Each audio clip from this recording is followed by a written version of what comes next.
Dearly beloved, greetings to you in the name of our Lord Jesus Christ. Today I'm going to talk on a very important topic. It's called the baptism of the Holy Spirit. And today there are a lot of thoughts on the baptism of the Holy Spirit. There are denominations that believe in the baptism of the Holy Spirit. There are other denominations that have a different understanding on the baptism of the Holy Spirit. But today from Scripture we are going to look into some of the truths on the baptism of the Holy Spirit, what it actually is, and when do we receive the baptism of the Holy Spirit, and what are some of the important things needed to receive the baptism of the Holy Spirit. So before we even start, why don't we just close our eyes and just ask for the Spirit of God to lead us and to guide us into truths on the baptism of the Holy Spirit. Father, we thank you for this time. Lord, we invite your presence in this place. We invite your presence upon each person that is hearing this word. We ask that you will speak to us. Blessed Holy Spirit, we ask that you will move upon this place, move upon each person listening to these truths, that you will open the eyes of their understanding to know these truths on the baptism of the Holy Spirit. Father, I pray that you, according to Ephesians chapter 1, that you will give each person the spirit of wisdom and revelation in the knowledge of you, that the eyes of our understanding might be open, Lord, that the truths that we are listening to will fall deep in our hearts, in the right soil, Lord, and bear much fruit for your glory. We commit everything into your hands. In Jesus' name we pray. Amen. Amen. Dearly beloved, when we're talking about the baptism of the Holy Spirit, I think the best verse to go to is in Acts chapter 1, verses 8. You can turn over there. Prior to Jesus talking on the baptism of the Holy Spirit, you see the disciples asking Jesus the question, Master, when will you restore the kingdom to Israel? They were expecting a physical kingdom. They were expecting Jesus to restore that kingdom now that he had risen from the dead. They were expecting him to restore that kingdom. And Jesus replies by saying, the times are not in my hands, or the times is in Father's hands, and it's not for you to know now. But then he goes on to say, and you shall receive power after that the Holy Spirit has come upon you, and you shall be my witnesses in Jerusalem, Judea and Samaria, and to the uttermost parts of the earth. And so here you find Jesus asking them to go and wait in Jerusalem and wait for the baptism of the Holy Spirit. Now, when we think about the baptism of the Holy Spirit, a lot of times we equate it with just speaking in tongues. Now, when I say just speaking in tongues, there is a reason why I said that. The baptism of the Holy Spirit is not just about speaking in tongues. And I think in the church, a lot of times we just equated it to just tongues, and therefore it is kind of diluted the fullness of the working of God in the baptism of the Holy Spirit. Actually, the baptism of the Holy Spirit is much more than tongues. I do believe that when you receive the baptism of the Holy Spirit, the initial evidence is speaking in tongues, but then it is not all about tongues. As a matter of fact, Peter quotes Joel. You know, when he's talking about the baptism of the Holy Spirit in Acts chapter 2, you see Peter quoting Joel, and then you see Peter saying that this is that which was prophesied by the prophet Joel. Even though the evidence of the baptism of the Holy Spirit was in Acts chapter 2, you find the disciples speaking in tongues, but in Joel you find there's no mention about tongues. Joel's outpouring actually talks about prophecy, dreams, and visions. But then when you come to Acts chapter 2, you see that, the evidence there is tongues. So my point here is, tongues is important, yes, as an initial evidence, but it is not everything. There's so much more to the baptism of the Holy Spirit. And when we make it to just tongues, we kind of, dilute the experience, the fullness of the experience in the baptism of the Holy Spirit. And so that is something to have in mind. And second thing is, when we think about the infilling of the Holy Spirit, we always tend to think about it as an emotional experience. A lot of times, the baptism of the Holy Spirit or any infilling of the Holy Spirit is equated to an emotional experience. What I'm trying to say is, like, if there's no emotional experience, that means that, the Holy Spirit isn't there. But it's not like that, dearly beloved. As a matter of fact, you can experience the Holy Spirit without even an outward display of emotions. Now, I'm not saying emotions are wrong, but what I'm saying is, you can experience the Holy Spirit without emotions also. So, of course, when the Holy Spirit comes upon a person, there could be display of emotions, because it is the eternal God touching an individual, touching a vessel of clay. So definitely there could be an outward display of emotions. We are not denying that. But it is more than an emotional experience. It's more than just tongues. And this is so important, dearly beloved, because I think in focusing on tongues and in focusing on the outward experiences, we've actually missed the fullness that God has in the baptism of the Holy Spirit. And I'd like to highlight those things a little bit here. If you'd go to Acts chapter 1, verse 8, Jesus says like this: "You shall receive power after that the Holy Spirit has come upon you." I'd like to stop there. He says, after the Holy Spirit has come upon you. So what I'm trying to say from this part of the verse is, the baptism of the Holy Spirit is actually the third person of Trinity, the Holy Spirit of God, coming to dwell in an individual in fullness. Dearly beloved, there is a intimacy that we enter in, that we've not entered in before, in the baptism of the Holy Spirit. You see, if you take the Old Testament, Adam and Eve walked with God, but then you see sin separating Adam and Eve from God. And through the generations, mankind, when they turned their back on God, God had to withdraw His presence. But God's heart had always been, throughout the years, throughout the centuries. You see it in the law, you see it in the prophets, you see it in Hebrews, you see it in the New Testament. God's heart always had been to dwell amongst men. Our God is a personal God. Our God loves us so much, loves mankind, loves His children so much, and He desires to dwell with His children. That's why even when sin was rampant, God gave so many laws.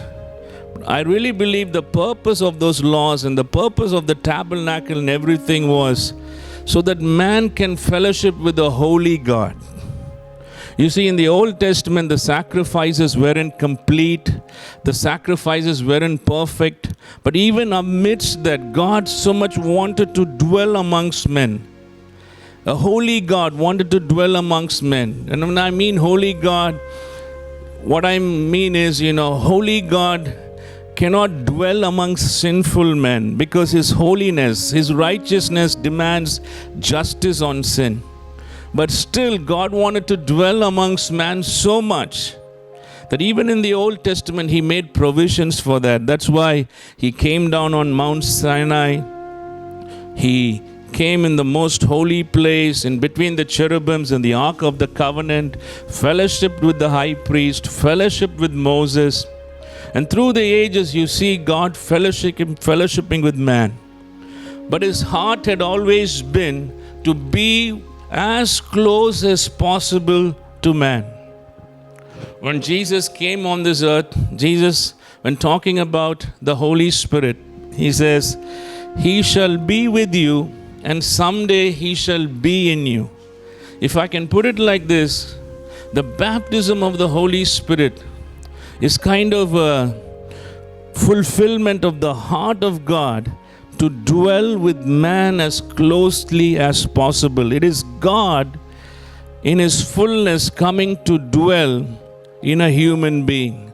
It is God being as close as possible to man. And you experience that in the baptism of the Holy Spirit. For those who've really experienced the baptism of the Holy Spirit, I believe they would have experienced an intimacy with Jesus like never before in their lives. God would have become real like never before in their lives. Their fellowship with God would have changed. Everything would have changed. They would have experienced the love of God in a real way. So, dearly beloved, as we're talking about all of this, probably if you do not believe in the baptism of the Holy Spirit, or maybe you want to receive the baptism of the Holy Spirit, this is something you cannot afford to miss. This is something that God has designed through the ages. If I can go one step further, what is heaven? Heaven is a place where we behold God without any veils. Heaven is a place where we fellowship with God.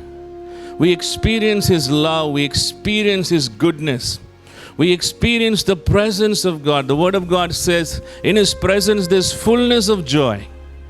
At His right hand there are pleasures evermore. Heaven is a place where we experience God without any limitations, without any reflections. And the baptism of the Holy Spirit is a perfect shadow to that. It's a perfect shadow to man being as close with God as possible. So it is God Himself coming to dwell inside man. It is God Himself coming to be with man as close as possible. So that's why Jesus said, you shall receive power. A lot of times we focus on the power. A lot of times we focus on tongues. We focus on witnesses, being a witness for Christ after the baptism of the Holy Spirit. But more than everything else, it is the Holy Spirit Himself coming to dwell in an individual. You see, as I'm talking on this, I'm really sensing the presence of God in a real way. And probably I'd like to take the liberty here. We're going to continue on these truths. But if you've never experienced God in an intimate way, if you've never experienced the love of God, if you've never experienced the presence of God, dearly beloved, God wants to be as close to you as possible. And the reason why He sent Jesus Christ, His Son. A lot of times when we focus on the cross, we focus on the blessings, we focus on what Jesus has done. But more than all of that, the reason why Jesus came to this earth is so that the fellowship between God and man can be restored. And probably if you are away from God, or if you don't know God, you're listening to this, you can be as close to God as possible. All you need to do is believe on the sacrifice of Jesus. Believe that Jesus Christ died for your sins.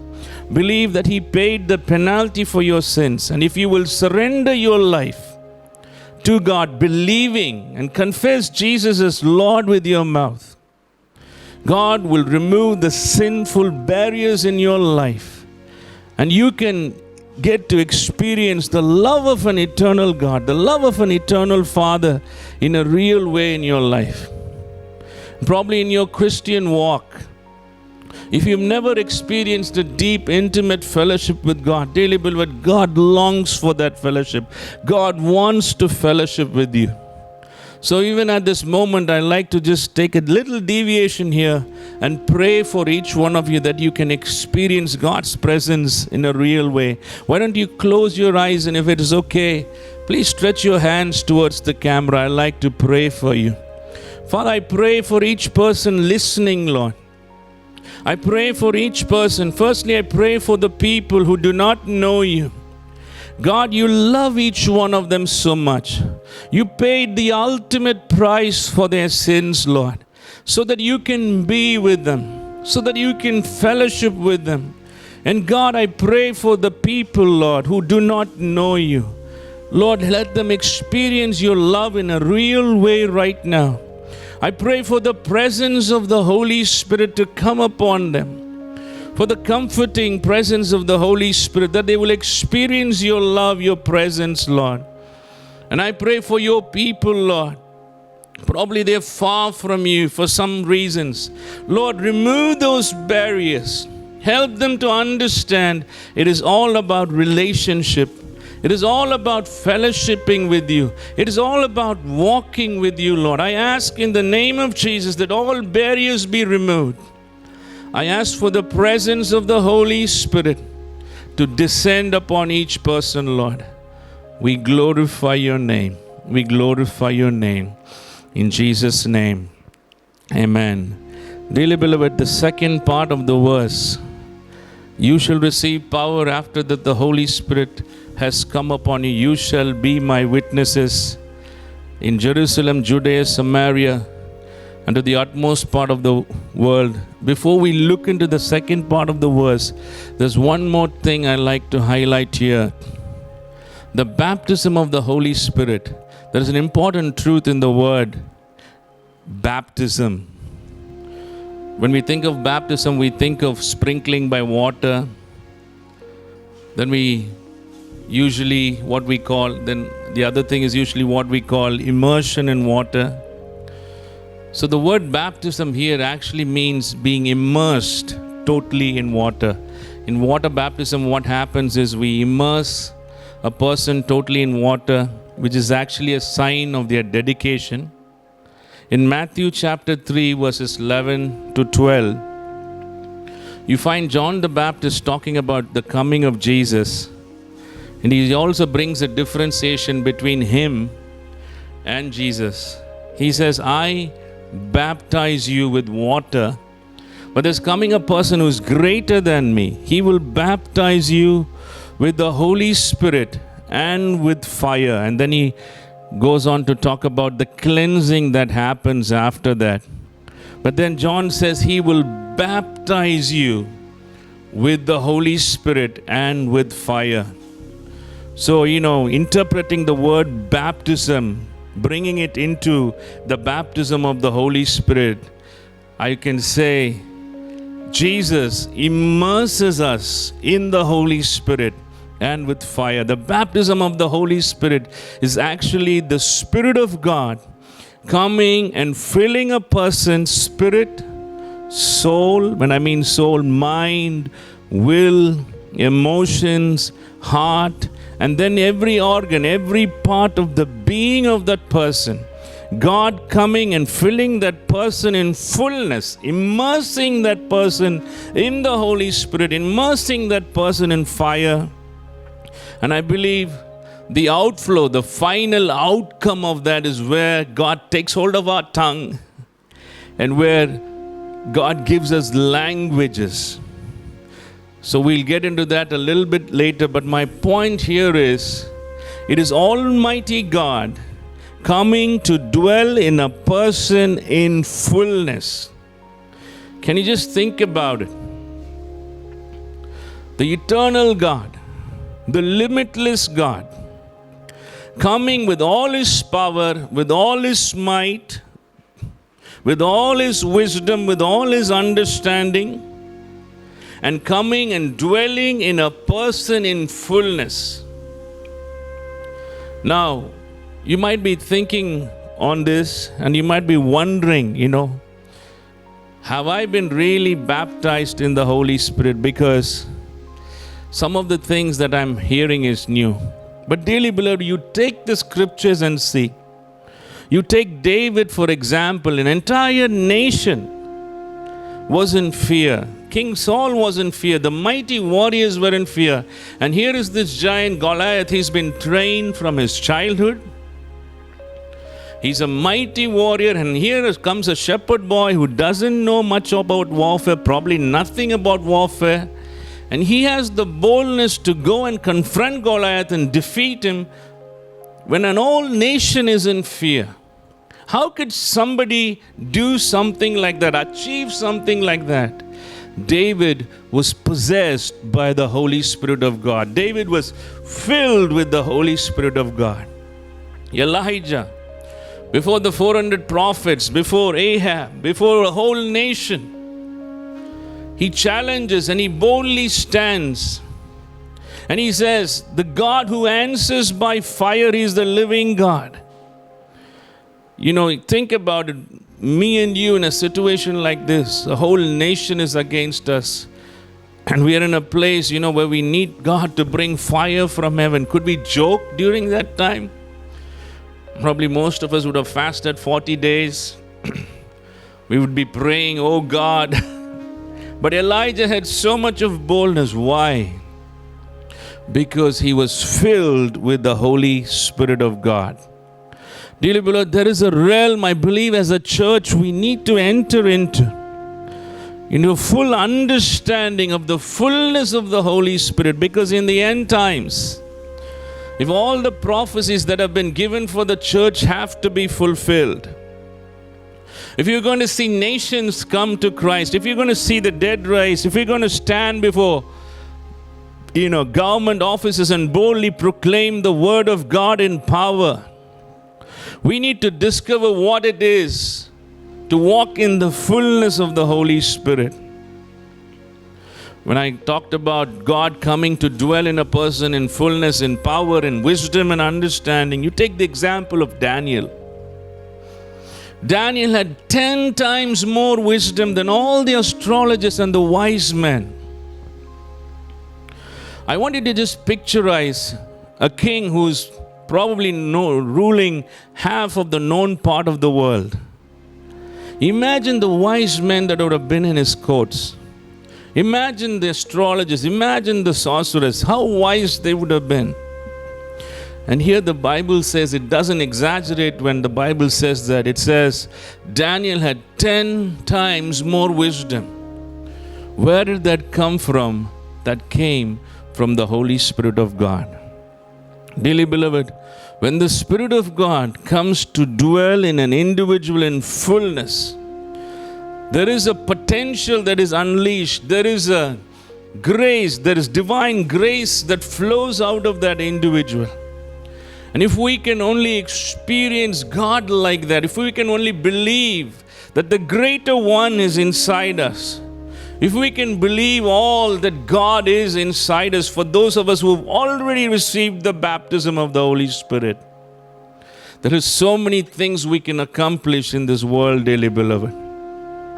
So I'd like to conclude this phase by saying, the baptism of the Holy Spirit is the living God coming to dwell in a person in fullness. It is God possessing an individual spirit, soul and body, and expressing himself as that individual yields to God on a continual basis, expressing himself through that individual to the world for the glory of God. The third thing that we learn from the baptism of the Holy Spirit is power. Yes, you heard me right, power. The word dunamis. Acts chapter 1 verse 8, it says, you shall receive power. Now there's a purpose for that power. The power is so that you can be an effective witness. But here's the thing that happens when the Spirit of God comes to possess an individual. There is an empowerment that happens in that individual so that that individual can be a witness for Jesus Christ regardless of the situation. And we see this in Acts chapter 2. The Holy Spirit came, actually a sound like that of a mighty rushing wind filling the house, tongues of fire coming upon the disciples, filling them with the Holy Spirit. And they were all filled with boldness. The disciples that were fearful, the disciples that didn't want to go out, the disciples that were in hiding, suddenly found that empowerment, that power. And I believe for a person that's been truly baptized in the Holy Spirit, he will have that divine empowerment to be a witness for Jesus regardless of the situation. Now, there are times in our lives, like in Paul's life, where he was pressed down. There were circumstances that were at times overwhelming for him, but he always came through. So there might be phases in our lives, where we find it difficult. But the baptism of the Holy Spirit, the empowerment is there to get us through that situation, dearly beloved. When Paul talks about this in Ephesians chapter 1, he says it is the same power that rose Jesus Christ from the dead and set him above principalities and powers at the right hand of God. I just want you to think about it. Here is Jesus who's been dead for 3 days, right? And all of a sudden, right, he rises from the dead by the power of God. The power of God rose Jesus from the dead, and that same power lifted him upon all the orders that have been established in the heavens, lifted him above principalities, lifted him above powers, lifted him above angels and archangels, and put him at the right hand of God. What am I saying here? That same power is dwelling inside a person. That same power is inside a person who's been baptized in the Holy Spirit. Dearly beloved, when we receive the baptism of the Holy Spirit, we receive empowerment to be a witness for Christ. We receive empowerment regardless of the situations we face. We receive the boldness to witness for Christ.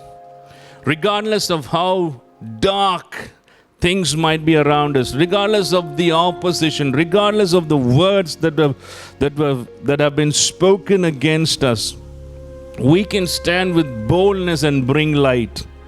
We can declare the word of the Lord amidst opposition. You take the example of the disciple Andrew. He was crucified on an X-shaped cross. Everybody knows that he was alive on that cross for 3 days.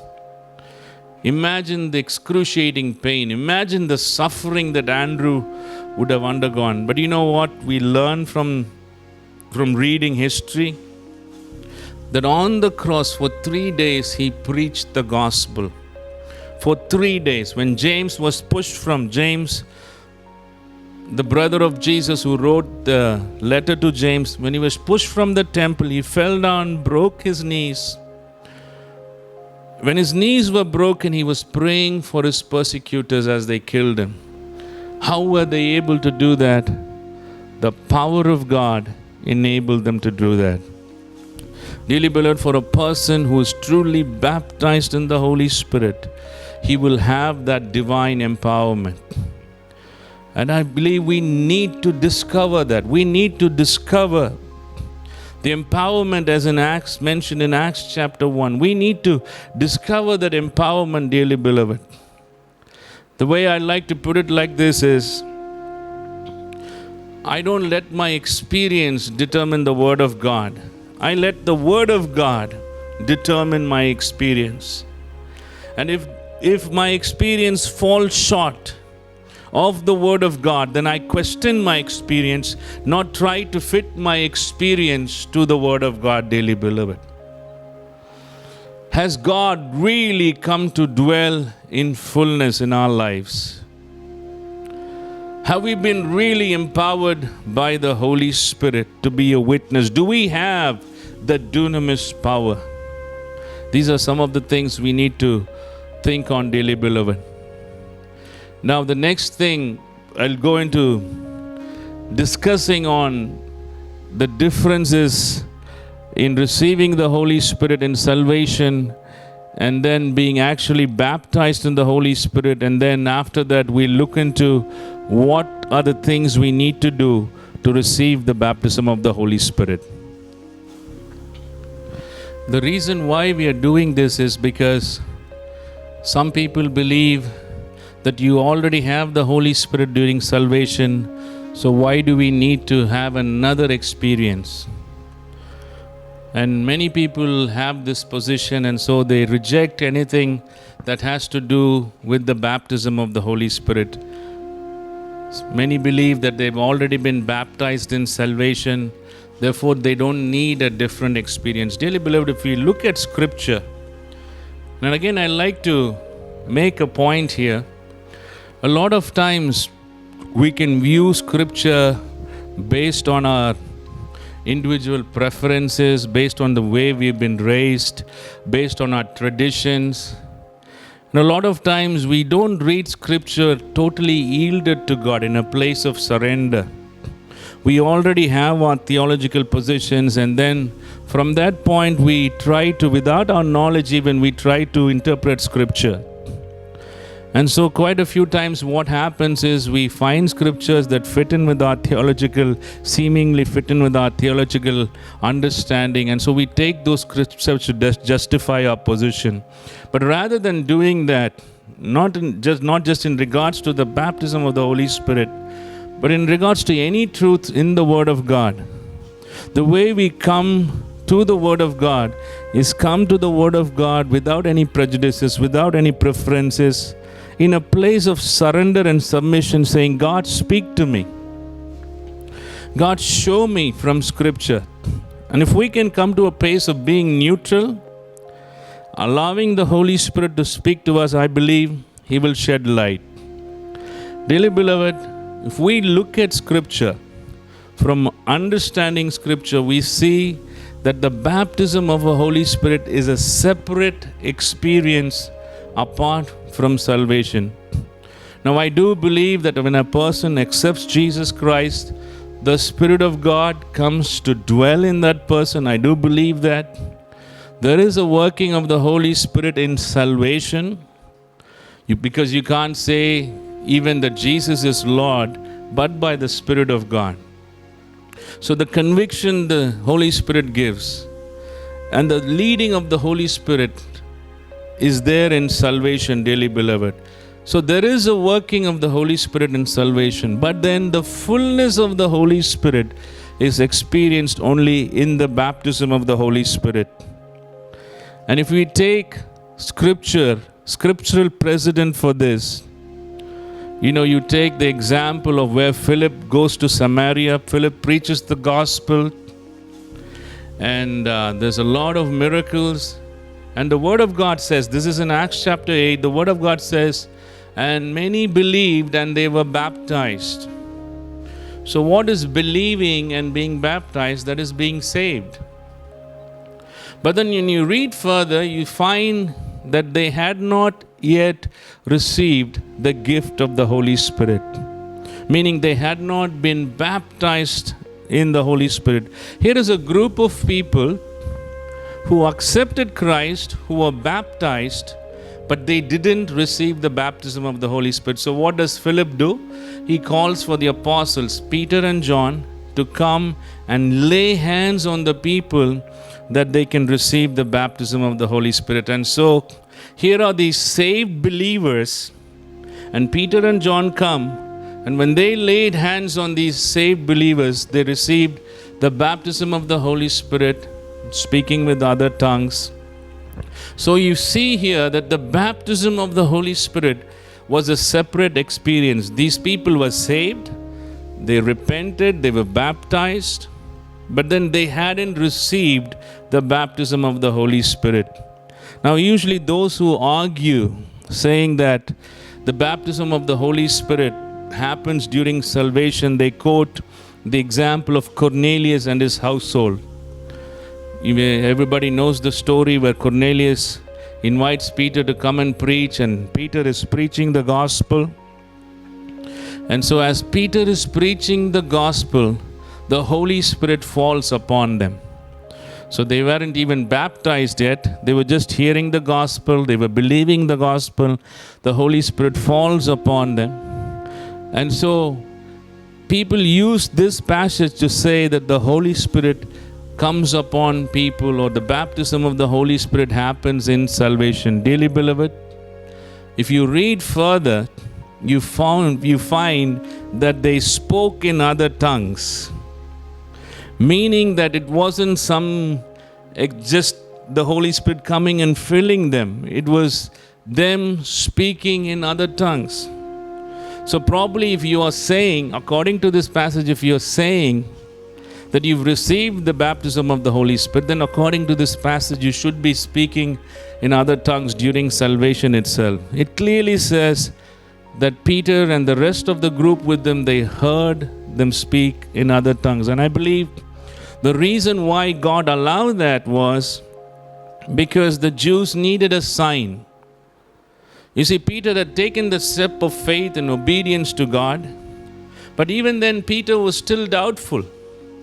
And God sending His Holy Spirit like that in a supernatural way was like, sealing that thing with His signet finger, saying, I am in this. I love these people as much as I love you. So the baptism of the Holy Spirit that happened during salvation was actually given as a sign for the Jews to accept the Gentiles. So my point here is, dearly beloved, it is a separate experience apart from salvation. Also, when you take the example of the disciples, right, in Acts chapter 2, you see them receiving the baptism of the Holy Spirit. But prior to that, in John 20:22, it says, Jesus breathed on His disciples and said, receive ye the Holy Spirit. And then He talks about forgiveness there. So I believe that is the place where the disciples received salvation, where the Holy Spirit came into those disciples. And then later in Acts chapter 2, you find the disciples being baptized in the Holy Spirit.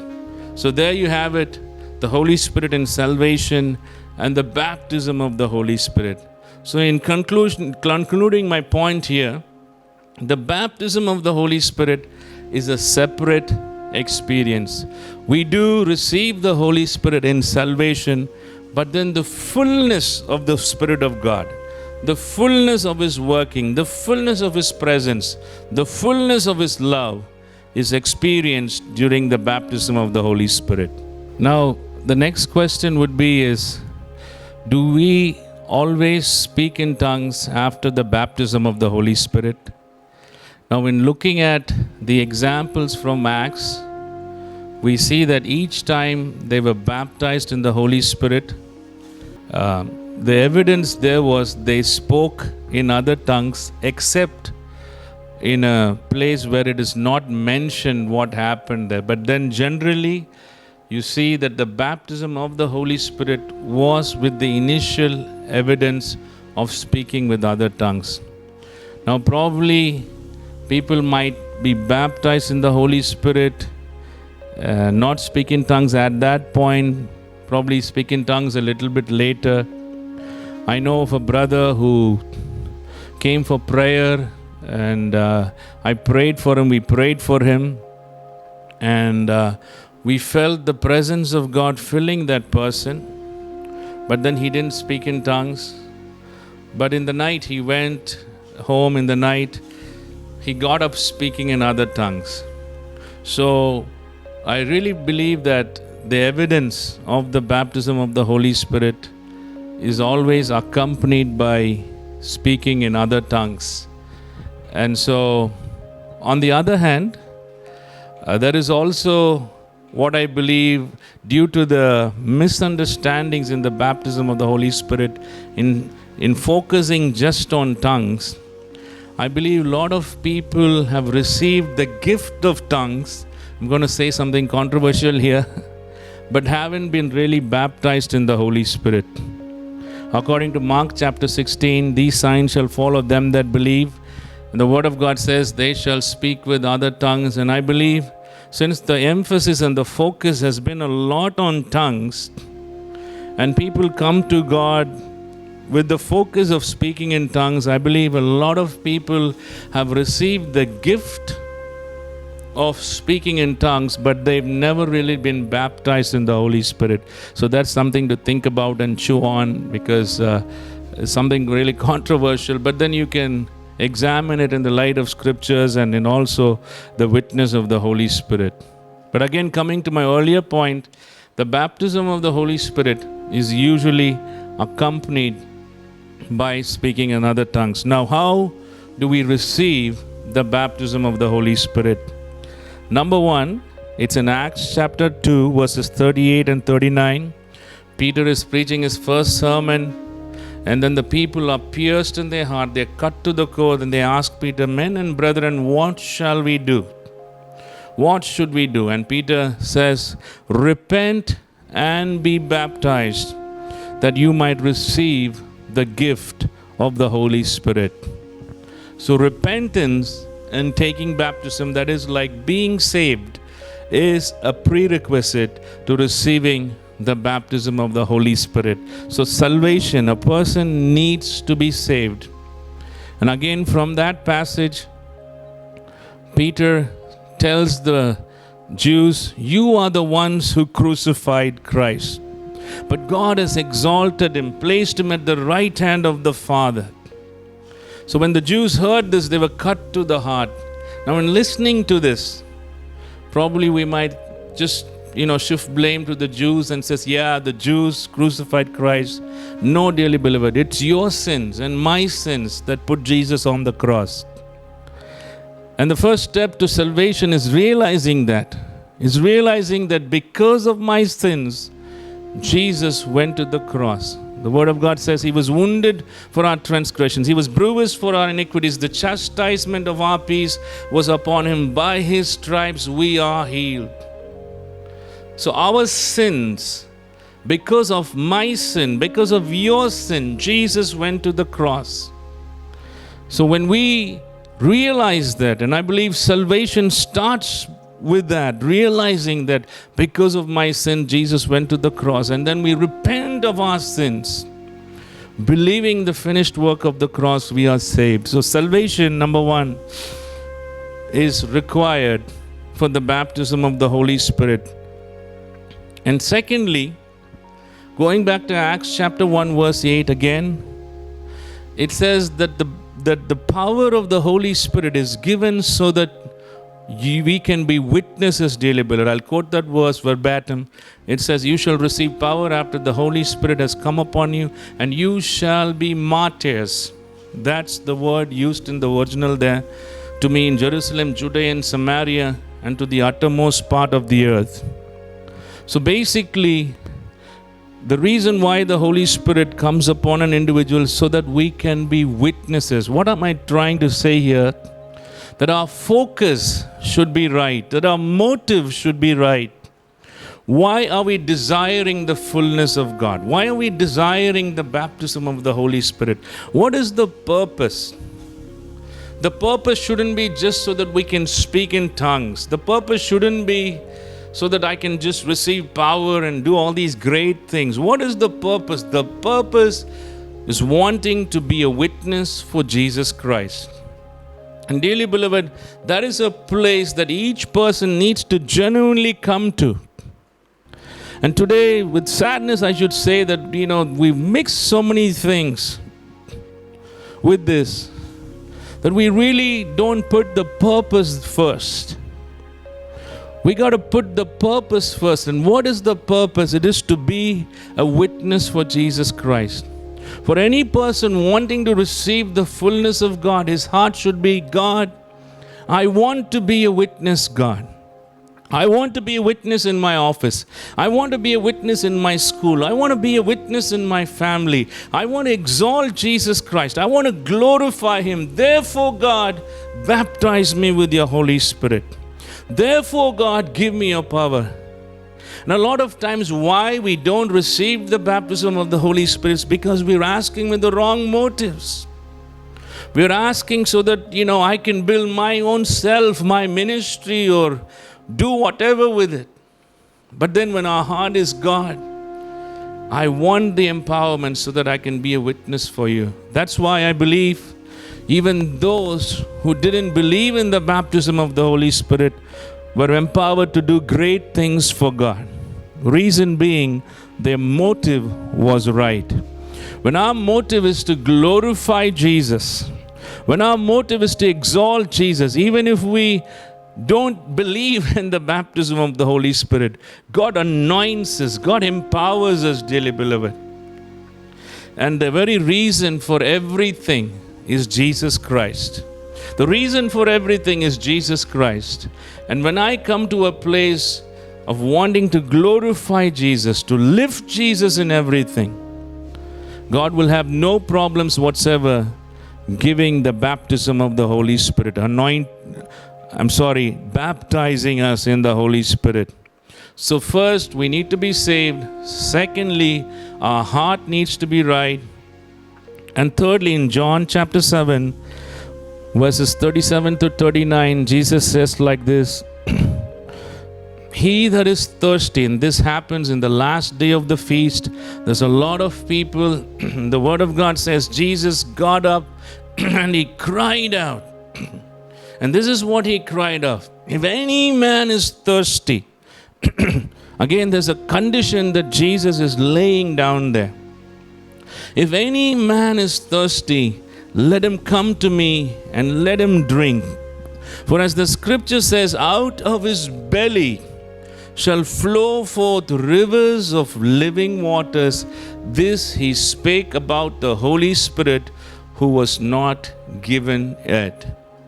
Here Jesus is saying, if you are thirsty, come.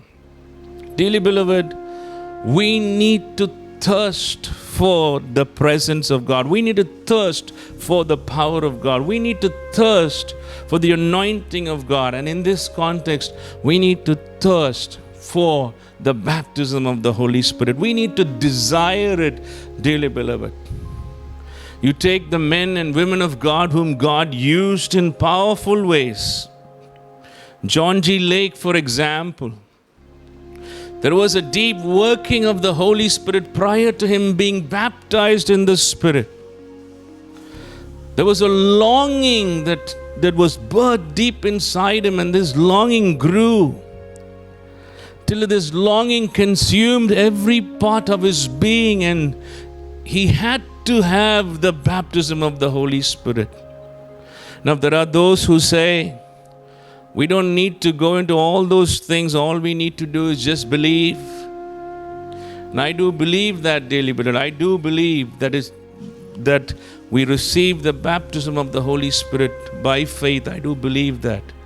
But then on the other hand, right, we got to desire after the baptism of the Holy Spirit. We got to seek after it with all our hearts, dearly beloved. So let's not take truths out selectively and preach truths selectively.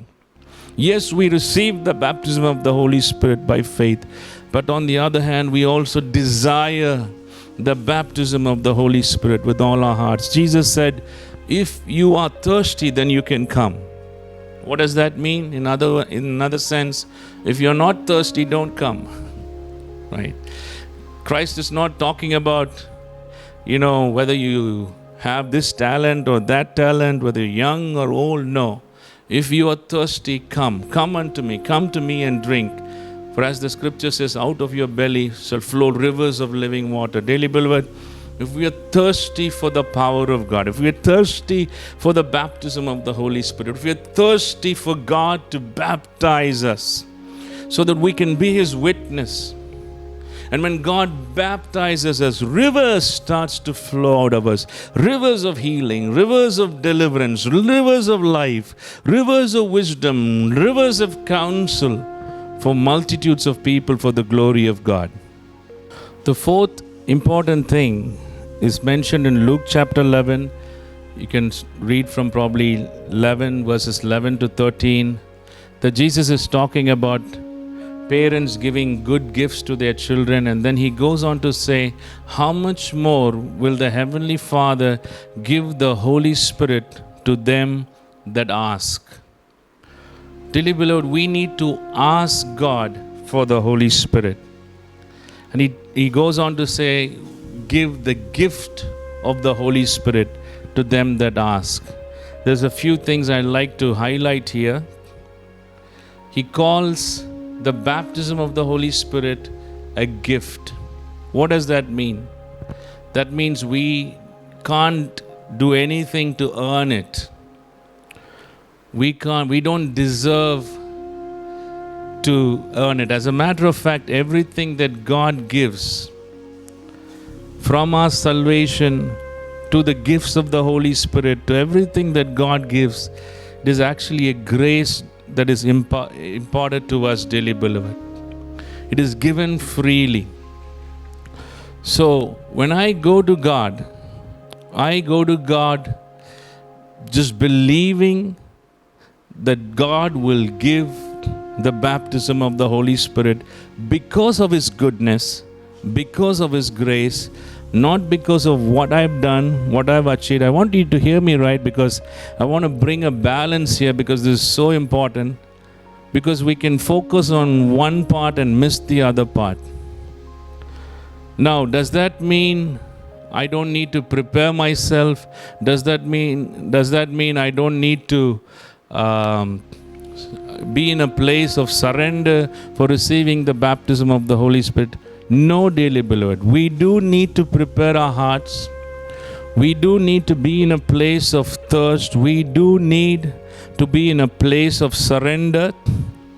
But then all of that is just preparing ourselves for the free gift of God. Now, God doesn't grant the baptism of the Holy Spirit based on all the things we've done. God grants the Holy Spirit because based on what Jesus has done. So that is the basis on which we go before God. On one hand, yes, I need to thirst. On one hand, as a matter of fact, I need to be in a place of surrender to receiving the gift of the Holy Spirit. My heart needs to be prepared. But on the other hand, after I prepared my heart, I go before God, believing that He is going to give that gift freely, that I'm going to receive that gift freely. Dearly beloved, the baptism of the Holy Spirit is a gift given by God. It cannot be earned. You take the example of Simon in Samaria when Peter and John were laying hands and the people were baptized in the Holy Spirit. Simon saw that and he thought to give money and to earn that gift. And you find Peter rebuking him, saying that you cannot earn God's free gift like that. So we cannot do something to receive the gift of the Holy Spirit. You got to understand this in context. The way you receive the baptism of the Holy Spirit is by just believing that God is giving a free gift, beloved. Not because of something we've done, we are doing, not on the basis of our works. We receive the baptism of the Holy Spirit on the basis of God's grace. And that's the position we need to be in going before God. On one hand, yes, we need to prepare our hearts. On one hand, yes, we need to ask God to shine light in our lives, to bring us to a place of surrender. Yes, we need to do all of that. But then we go before God believing that it is a gift, and that is the basis by which we ask God.